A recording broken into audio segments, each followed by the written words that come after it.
పెట్టారు. మీరేం చేస్తారో నాకు తెలియదు. అతను నాకు కమిషనర్గా ఉండాలి, మీ ఇష్టం అని తేల్చి చెప్పేశాడు.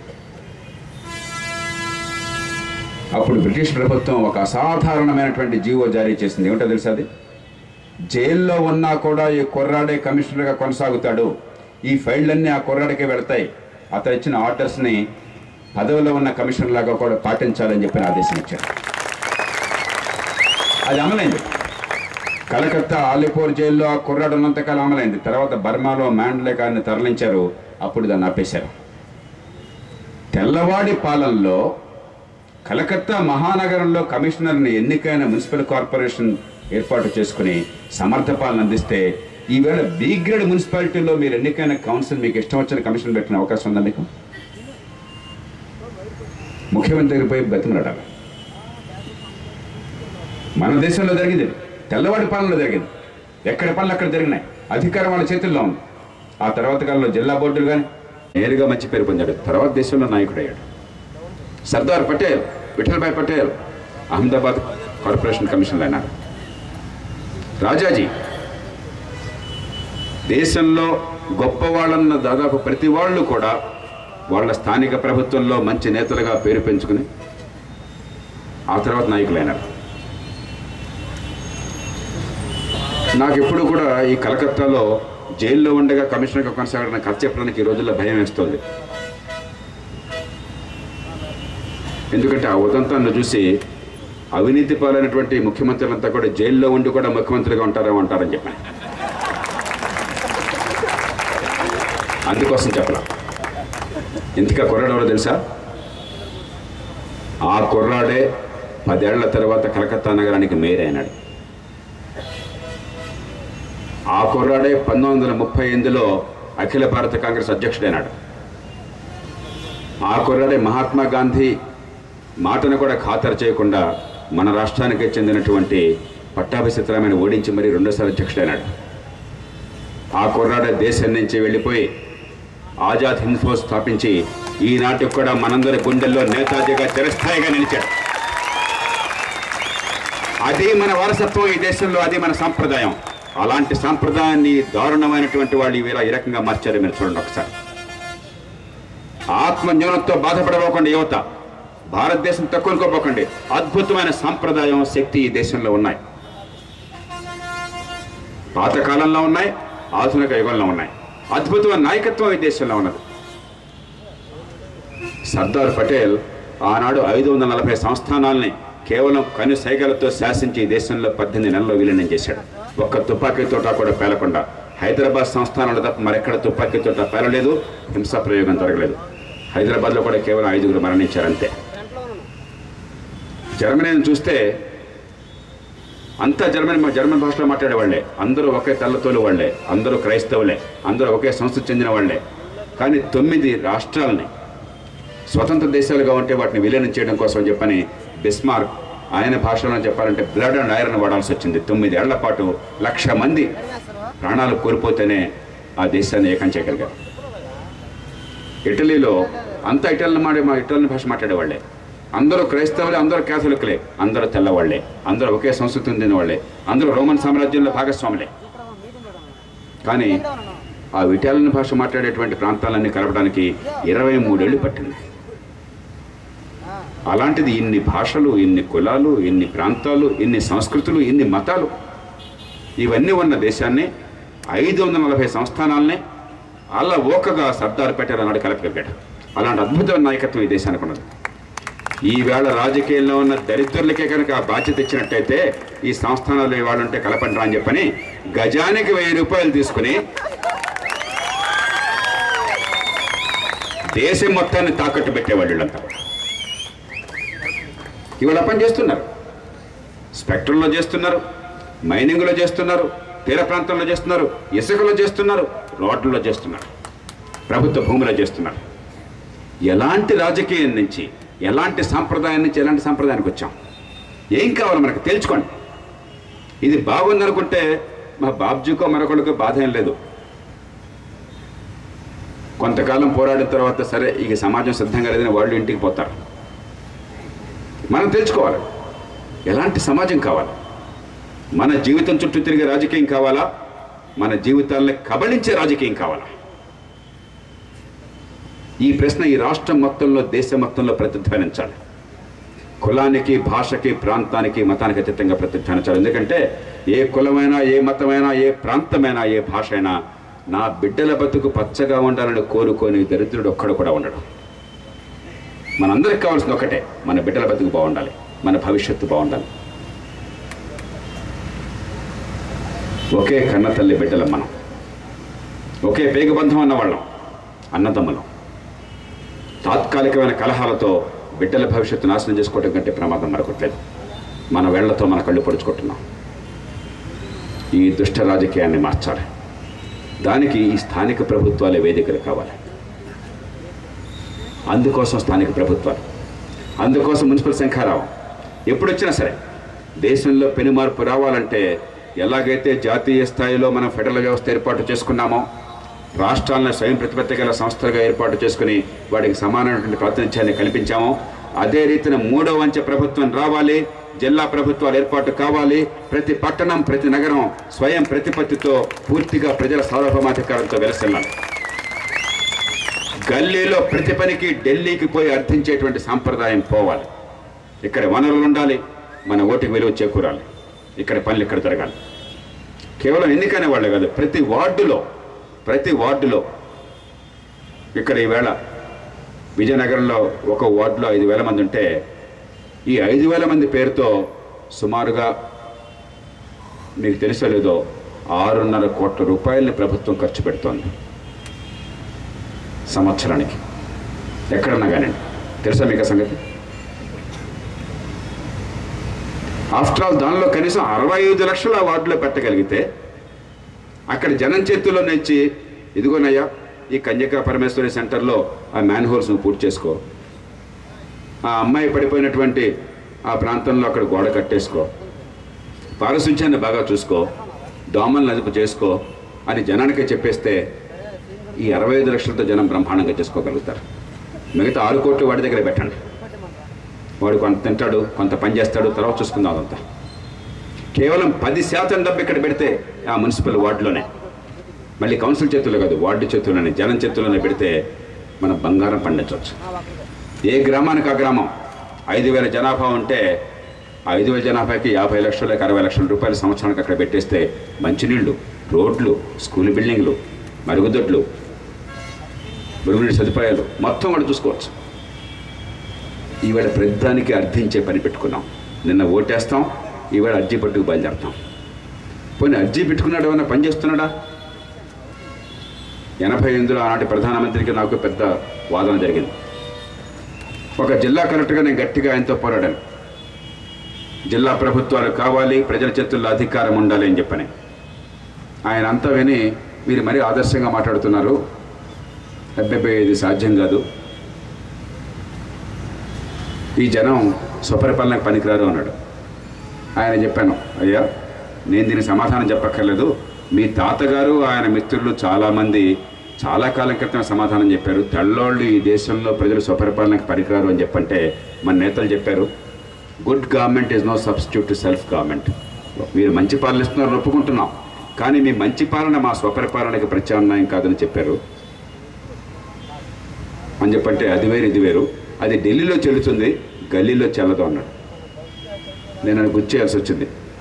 మిమ్మల్ని ప్రధానమంత్రిగా ఎన్నుకుంటే దేశ ప్రజలు విజ్ఞానం చెప్తున్నారు. మీరు ఈ దేశంలో ప్రజాస్వామ్యాన్ని కూడా మెచ్చుకుంటున్నారు. మిమ్మల్ని ఎన్నుకునేంత విజ్ఞత ఉన్నటువంటి పౌరుడు వాళ్ళ ఊళ్ళో మున్సిపల్ చైర్మన్ ఎన్నుకున్నాడు అనుకుంటున్నారా? అయితే మిమ్మల్ని ఎన్నుకోవటంలో ప్రజలకు విజ్ఞత లేదు, మూర్ఖులే మిమ్మల్ని ఎన్నుకున్నారు.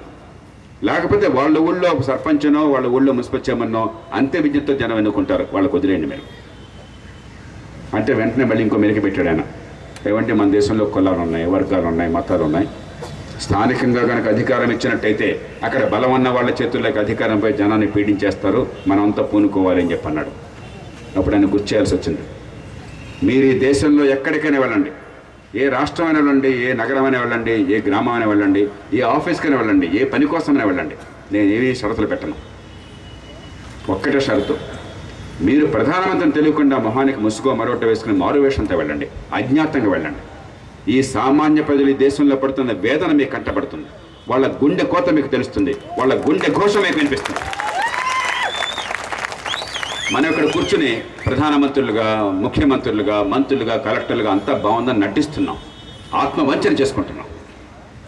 సామాన్య ప్రజలకు చిన్న పని జరగాలంటే కూడా చెమటలు పడుతున్నాయి. అంటే అప్పుడు ఆయన దారికి వచ్చాడు.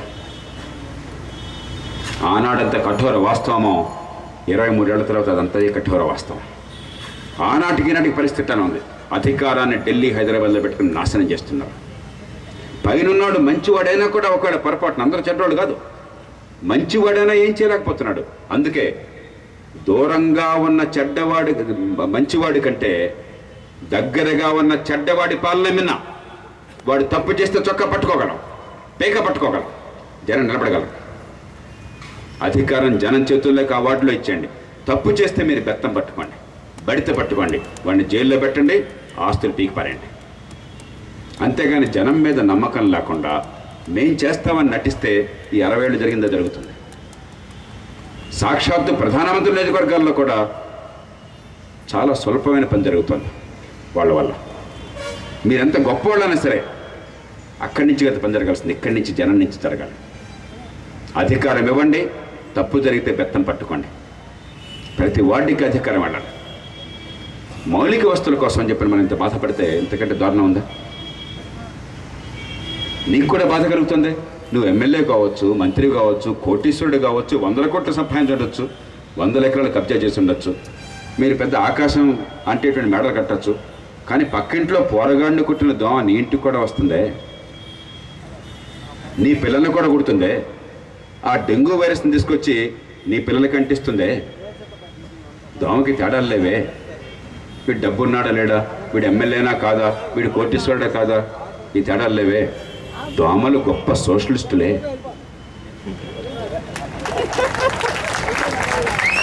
దోమలు అందరినీ సమానంగానే చూస్తాయి. మరి అక్కడి పని అక్కడ చేసుకొనివ్వకుండా జనం జీవితాన్ని హరించేసి మేము బాగుంటున్నాం. అందుకే స్థానిక ప్రభుత్వాలు ఈ దేశంలో మౌలికమైన మార్పుకు సంకేతాలు కావాలి. విజయనగరంలో శంఖారావం ఏదో రకంగా కొన్ని వార్డులు గెలిస్తేనే కాదు, ఈ వ్యవస్థలో సమూలమైన మార్పుకు సంకేతం కావాలి. జనం అధికారాన్ని చేతపుచ్చుకుంటున్నారు.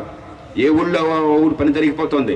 ఎవడి కాళ్ళు గడ్డం పట్టుకోనక్కర్లేదు. మా పన్ను డబ్బులు మా దగ్గరే, మా ఓటు మా ఊళ్ళోనే, మా జీవితాలను మార్చాలని ప్రజలు శాసిస్తున్నారు. దానికి సంకేతం కావాలి. అందుకోసం లోక్సత్తా ఇంత గట్టి పోరాటం చేస్తున్నది. వ్యవస్థలో మౌలికమైన మార్పుకి సమయం ఆసన్నమైంది. మనకి ఈవేళ ఉన్న స్వేచ్ఛ, ఈవేళ ఉన్న ఓటు చాలు. దానికి వేరే ముడిసరికి అక్కర్లేదు. కలేజా కావాలి, విజ్ఞత కావాలి, ముందు చూపు కావాలి. ఇప్పటిదాకా తప్పులు చేసినా వాటి నుంచి, అనుభవం నుంచి పాఠాలు నేర్చుకున్నటువంటి శక్తి కావాలి. ఈ రాష్ట్రంలో, ఈ దేశంలో ప్రజలకి ఆ శక్తి పుష్కలంగా ఉంది. సమయ సందర్భం వచ్చినప్పుడు ప్రజలు విజృంభిస్తే ఈ వ్యవస్థ మొత్తం కుప్పకూలిపోతుంది.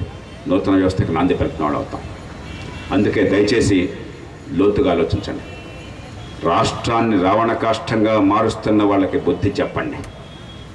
పార్టీలకు అతీతంగా ఈవేళ రాష్ట్రంలో ఉన్న సంక్షోభానికి కారణం ఈవేళ అధికారంలోనూ ప్రతిపక్షాల్లో ఉన్న ప్రధాన పార్టీలు తాత్కాలికమైన లాభం కోసం, ఓటు బ్యాంకుల కోసం, పక్కవాడి మీద పైచేయి సాధించడం కోసం వాళ్ళ రాజకీయ ఎత్తు పై ఎత్తుల్లో ప్రజల జీవితాలని పణంగా పెట్టి ఈవేళ రాష్ట్ర భవిష్యత్తుని మంట కలిపారు. ఎంతకాలం మన నష్టాన్ని ఓర్చుకుంటాం? ఎంతకాలం మన తలకాయలు పురినోట్లో పెట్టి దేవుడా దేవుడా అని జపం చేస్తూ ఉంటాం? కాల రుద్రులమై ఈ పులుల్ని సంహరిద్దాం, మనం తిరగబడదాం, ఈ వ్యవస్థను మారుద్దాం. దానికి ప్రతి ఎన్నికని వేదికగా చేసుకుందాం, స్థానిక ఎన్నికలతో ప్రారంభిద్దాం. అందుకు ముందుకు రమ్మని కోరుతూ, ఈవేళ ప్రపంచమంతటా ఎన్నో మౌలికమైన మార్పులు మనం చూస్తున్నాం. ఒక టునీషియాలో ఇలాంటి దేశం ఉందని కూడా మనకు తెలియదు చాలామందికి. ఒక ఈజిప్ట్లో చాలా కాలం నియంతృత్వం ఉన్నది. ఒక లిబియాలో, మరో దేశంలో. అసలు ఈ దేశాల్లో స్వేచ్ఛ రాదు, వ్యవస్థ మారదు, ప్రజాస్వామ్యం అంటదని చెప్పిన దేశాల్లో కూడా ప్రజల నుంచి చైతన్యం వస్తుంది. కొంతమంది మిత్రులు అప్పుడప్పుడు నాతో అంటున్నారు, సార్ ఆ దేశాలలో మనకు కూడా వస్తే బాగుంటుందని. అలా అనేవాళ్ళు చాలా అజ్ఞానంతో మాట్లాడుతున్నారు. ఈజిప్ట్లోనో టునీషియాలో ఉన్న వాళ్ళకి ఏమయ్యా భారతదేశంలో ఉన్న పరిస్థితులు మీకు కల్పిస్తామని చెప్పంటే వాడు ఎగిరి గంతేసి వాడి చేయి కోసుకుని మరి మీకు ఇస్తాడు కానుకగా. వాళ్ళందరికీ లేని అద్భుతమైనటువంటి అవకాశాలు, ఆయుధాలు మనకున్నాయి. వాళ్ళు మనకంటే 40-50 ఏళ్ళ వెనకాల ఉన్నారు. ఎన్ని తప్పులు చేసినా ఈ దేశంలో ప్రజాస్వామ్యం ఉంది. ఈ దేశంలో ఇంకా చట్టబద్ధ పాలన కొంతైనా బతుకున్నది. ఈ దేశంలో బలమైనటువంటి రాజ్యాంగ సంస్థలు ఉన్నాయి. ఈ దేశంలో మనందరికీ స్వేచ్ఛ ఉన్నది. ఈ దేశంలో ఓటు వేసి ప్రభుత్వాన్ని తిప్పే హక్కు ఉన్నది. ఎన్ని దుర్మార్గాలు జరుగుతున్నా శాంతియుతంగా అధికారాన్ని మార్చేటువంటి శక్తి మన చేతుల్లో ఉంది. మన శక్తిని మనం మర్చిపోయి ఏదో కావాలని మనం ఆక్రోశం చేస్తున్నాం. అక్కర్లే. ఈ దేశాన్ని మనం మార్చగలం. ఆనాడు బండివాడు అడిగిన ప్రశ్నకి సమాధానాన్ని ఈవేళ విజయనగరం నుంచి మనం ఇవ్వాల్సిన అవసరం ఉన్నది. తమ్ముడు, నీ ఓటు ద్వారా, నీ స్వేచ్ఛ ద్వారా హెడ్ కానిస్టేబుల్ని మార్చగలవు, అవినీతిని అంతం చేయగలవు, నీ బతుకుని బాగు చేసుకోగలవు. పుట్టుకతో నిమిత్తం లేకుండా, పుట్టుకతో వివక్ష లేకుండా ప్రతి బిడ్డకి ఎదిగే అవకాశాలు ఇవ్వగలవు. కలెక్టర్ కొడుకు కానిస్టేబుల్ కూతురు సమానంగా పోటీపడే వ్యవస్థ నిర్మాణం చేయగలవు. కూలీ కొడుకు కూలీ కాకుండా ఆ బిడ్డ తెలివితేటలను బట్టి, పడే కష్టాన్ని బట్టి భవిష్యత్తున సమాజాన్ని సృష్టించుకోగలం. నివారిత క్లేశాన్ని తొలగించగలం. ప్రతి బిడ్డకి ఎదిగే అవకాశాలు ఇవ్వగలం. ఆ సమాధానం మనం ఖచ్చితంగా ఇవ్వగలగాలి. అది ఇవ్వాలని చెప్పంటే అది రాజకీయాన్ని మార్చడంలో, ఎన్నికల్లో పాలు పంచుకోవటంలో, నిరాశని జయించటంలో, కేవలం ప్రభుత్వాలను మార్చి తృప్తిపడకుండా వ్యవస్థని మార్చడంలో, ప్రజల్ని సార్వభౌముల్ని చేయడంలో ఉంది. అందుకు సిద్ధమవుతారని చెప్పి ఆశిస్తూ చాలా లోతుగా ఆలోచించండి. ఒకళ్ళు 100 మందికి చెప్పండి. మన మనసులో ఉన్న మాలిన్యాన్ని కడిగేయండి. కులం పేరుతో, వర్గం పేరుతో, ప్రాంతం పేరుతో ఎంతకాలం మన బిడ్డలకు ద్రోహం చేస్తారని చెప్పిన ప్రశ్న అడగండి. మార్పు అదిగో వాకిటి బయటే ఉంది, ఒక్కసారి అడుగు వేసి చూడని చెప్పండి. మన గుండెల్లో మార్పు వస్తే మన దేశంలో మార్పు వస్తుందని ఆ గుండెలు తట్టి మరీ చెప్పండి. ప్రజల్లో ఉత్సాహాన్ని, ధైర్యాన్ని నింపండి. పెరుగుమందు స్థానంలో ఆత్మస్థైర్యాన్ని ఇవ్వండి. బేలగా ఉన్న జనం తలెత్తుకుని ఆత్మగౌరవంతో నిలబడే అవకాశాన్ని ఇవ్వండి. స్వతంత్ర భారతంలో స్వేచ్ఛావాయువులు పీల్చేటువంటి పౌరులని గుర్తు చేయండి.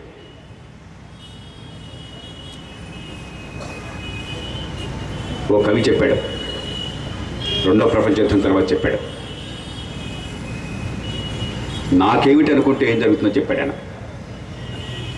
జర్మనీలో ఆ నాజీలు ముందుగా యూదుల కోసం వచ్చారు. యూదుడు అన్నవాడుంటే జ్యూస్ ఉంటే మట్టు పెట్టారు. ముందు యూదుల కోసం వచ్చారు. నేను యూదుడిని కాదు, నాకేం పోయిందని పట్టించుకోలేదు. తర్వాత ట్రేడ్ యూనియన్ల కోసం వచ్చారు. నేను ట్రేడ్ యూనియన్ ఉన్నవాడిని కాదు, నాకేం పోయిందని పట్టించుకోలేదు. ఆ తర్వాత కమ్యూనిస్టుల కోసం వచ్చారు. నేను కమ్యూనిస్టుని కాదు, నాకేం పోయిందని పట్టించుకోలేదు. ఆ తర్వాత నా కోసం వచ్చారు. చుట్టూ చూసాను ఎవడన్నా రక్షిస్తాడు అని చెప్పని ఒక్కడు కూడా మిగలలేదు. నా దాకా వస్తే తప్ప నేను పట్టించుకోను అంటే సోదరు అప్పటికే చాలా ఆలస్యం అయిపోయింది. ఎక్కడ ఎవరికి ఎప్పుడు ఎలాంటి అన్యాయం జరిగినా నేడో రేపో దాని ఫలితం నా మీద కూడా పడుతుందన్న స్పృహతో యువత స్పందించినాడు. ఖచ్చితంగా వ్యవస్థ మారుతుంది, మన బతుకు బాగుపడుతుంది. నా దాకా వచ్చేదాకా వెయిట్ చేయబోకండి.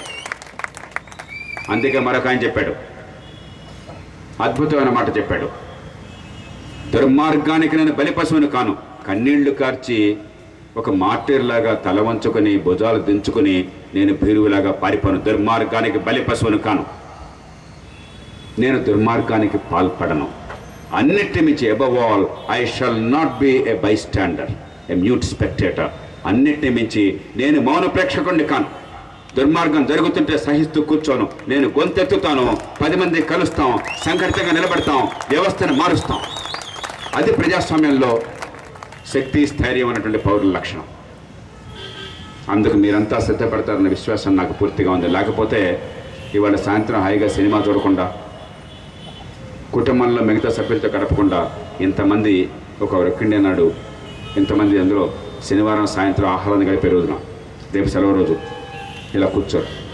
ఈ మార్పు కావాలన్న ఆర్తి మనలో ఉంది. నేను కొత్త విషయాలు ఏం చెప్పట్లా, కానీ మార్పు మన ఆలోచనల నుంచి, వాటి నుంచి వచ్చే మన చేతల నుంచి ఉంది తప్ప మరెక్కడో ఆకాశం నుంచి ఊడిపడదని గుర్తు చేయడం కోసం మాత్రమే ఉన్నాం. మీకు నాకు అర్థమైతే చాలదు, కోట్లాది మంది ఇంకా అర్థం కాక తికమగ్గా ఉన్నారు. వాళ్ళందరికీ అర్థమయ్యేట్టు చెప్పండి, లేకపోతే అందరూ నష్టపోతామని గుర్తు చేస్తున్నాను. మార్పు వేచి ఉన్నది, దానికోసం అడుగు వేయమని చెప్పండి. ప్రతి సమస్యకి పరిష్కారం ఉందని గుర్తు చేయండి. అద్భుతాలు జరగవు. మనమే మ్యాజిక్ కోసం వెయిట్ చేయక్కర్లా. ఇదేదో స్విచ్ చేస్తే మారిపోయేది కాదు. మనం కష్టపడితే, విజ్ఞత ఉపయోగిస్తే, సరైన సంస్థాగత ఏర్పాట్లు చేసుకుంటే, జనాన్ని ప్రభువుల్ని చేస్తే, వనరులను సద్వినియోగం చేసుకుంటే పూర్తిగా మార్పులు చాలా వేగంగా వస్తాయి. ఈ 15-20 ఏళ్లలోనే కొన్ని తప్పుల్ని సవరిస్తే అనూహ్యమైన మార్పులు కొన్ని వచ్చినాయి. మన పిల్లలకు అవకాశాలు పెరుగుతున్నాయి. ఎప్పుడు వెళ్ళిన టెలిఫోన్లు మనకు అందుతున్నాయి. ఖర్చు తగ్గుతుంది. ఈ 20 ఏళ్లలో గతంలో కంటే నాకు ఇవాళ పరిస్థితి బాగోలేదు అనేవాళ్ళు ఒక్కళ్ళు కూడా ఉంటారు. ఎంతో కొంత బాగుపడింది, కానీ ఇది చాలదు. ఈ ఫలితాలు అందరికీ అందాలి. ఈ ఫలితాలు మనకు ఎక్కువగా రావాలి. మా భవిష్యత్తుని ఆక్రోశిస్తున్న యువతకి చదువులో డిగ్రీలు ఉంటే చాలు, సర్టిఫికేట్ ఉంటే చాలు, మంచి భవిష్యత్తుని ప్రసాదించాలి. అద్భుతమైన అవకాశాలు దానికోసం ఉన్నాయి. కానీ మంచి పరిపాలన ఉంటే మాత్రమే అది సాధ్యం. రాజకీయాన్ని మారిస్తే మాత్రమే అందుకు సాధ్యం. విజయనగరం నుంచి ఈ ఘంటారావం వెళుతుందని, ఈ శంఖారావం అందరికీ అందుతుందని, ఈ వ్యవస్థ మార్పుకి నాంది పలుకుతుందని, గురజాడ గారి బండివాడి ప్రశ్నకు సమాధానం దొరుకుతుంది మనసారా ఆశిస్తూ, ఇంత ఉత్సాహంగా ఓపికగా పాల్గొన్న మీ అందరికీ నమస్కారాలు తెలియజేస్తూ నేను సెలవు తీసుకుంటాను. జై Hind. Thank you sir, thank you very much. ఇప్పుడు లోక్సత్తా పార్టీ పట్టణ కార్యకర్తలందరినీ కూడా ఒక్కరొక్కరుగా పిలుస్తాం. దయచేసి